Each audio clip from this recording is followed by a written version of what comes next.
নরসিংদী জেলার গোড়াপত্তন হয় আনুমানিক ৫৫ শতাব্দীতে।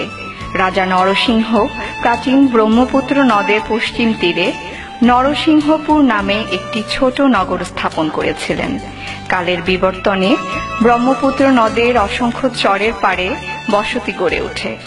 নরসিংহ নামের সাথে দি যুক্ত হয়ে নরসিংহদী হয়েছে।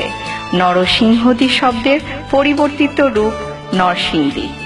একসময় নরসিংদী ছিল প্রশাসনিকভাবে ঢাকা জেলাধীন নারায়ণগঞ্জ মহকুমার একটি থানা। পরবর্তীতে ১৯৭৭ সালে ঢাকা জেলার একটি মহকুমায় উন্নীত হয়।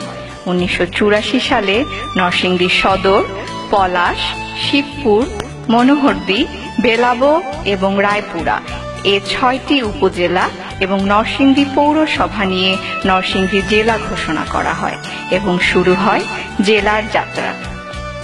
ইতিহাস এবং ঐতিহ্যের দিক থেকে নরসিংদী অত্যন্ত সমৃদ্ধ এলাকা।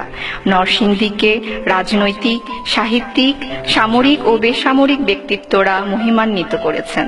তাদের মধ্যে বীরশ্রেষ্ঠ মতিউর রহমান ৬৯ সালের গণ অভ্যুত্থানের শহীদ আসাদ, সাহিত্যে কবিয়াল হরিচরণ আচার্য, আধুনিক বাংলা সাহিত্যে দেশ বরেণ্য কবি শামসুর রহমান, সাহিত্যিক, প্রাবন্ধিক ও সমালোচক ডক্টর আলাউদ্দিন আল আজাদ, বিখ্যাত চিত্রশিল্পী শাহাবুদ্দিন, গবেষক ও পবিত্র কোরআনের প্রথম বাংলা অনুবাদক ভাই গিরিশ চন্দ্র সেন, উপমহাদেশের প্রথম আইসিএস অফিসার স্যার কে.জি. গুপ্ত, বাংলাদেশের সাবেক মন্ত্রিপরিষদ সচিব মোশাররফ হোসেন ভূঁইয়া, প্রধানমন্ত্রীর সাবেক সিনিয়র সচিব ও বর্তমানে প্রাইভেটাইজেশন কমিশনের চেয়ারম্যান মোল্লা ওয়াহিদুজ্জামান, ঢাকা বিশ্ববিদ্যালয়ের বর্তমান ভিসি ম শ আরেফিন সিদ্দিক।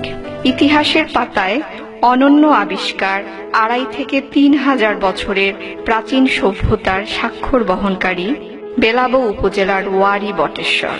ওয়ারীতে প্রাপ্ত খ্রিস্টপূর্বকালের ছাপাঙ্কিত রৌপ্য মুদ্রা, শিবপুরের জয়মঙ্গল গ্রামের গুপ্তযুগের স্বর্ণ মুদ্রা ও ৭ম শতাব্দীর মহারাজা দেবখড়গের তাম্রলিপি প্রভৃতি প্রত্নসম্পদে বাংলার আদি সভ্যতার নৃতাত্ত্বিক বৈশিষ্ট্য স্বরূপে প্রতিভাত হয়েছে। নরসিংদী পাঁচদোনায় গবেষক ও পবিত্র কোরআনের প্রথম বাংলা অনুবাদক ভাই গিরিশচন্দ্র সেনের বাড়ি দীর্ঘদিন অযত্নে ও অবহেলা